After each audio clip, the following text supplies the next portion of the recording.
سبیل ہر محرم میں کیوں لگتی ہے؟ ہر جگہ لوگ پانی بانٹتے ہیں، آخر کیوں؟ ہاں علی، یہ بات تو واقعی خاص ہے۔ دراصل سبیل لگانے کی وجہ کربلا کی کہانی سے جڑی ہوئی ہے۔ کیسے؟ کربلا کے میدان میں امام حسین علیہ السلام اور ان کے ساتھیوں کو 3 دن تک پیاسا رکھا گیا تھا۔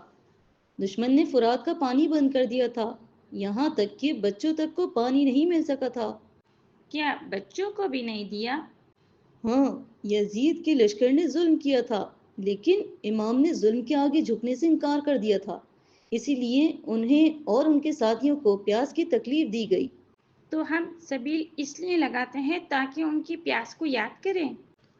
ہاں، سبیل لگانا صرف پانی دینا نہیں، یہ ایک پیغام ہے۔ ہم بتاتے ہیں کہ ہم ہر پیاسے کو پانی دیں گے، ہم ظلم کے خلاف ہیں، ہم لوگوں کی مدد کریں گے۔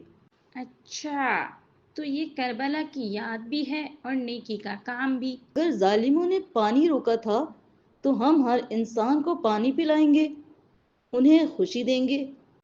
اب جب میں سبیل سے پانی دوں گا نا، تو مجھے یاد رہے گا کہ امام حسین نے ظلم کے آگے سر نہیں جھکایا۔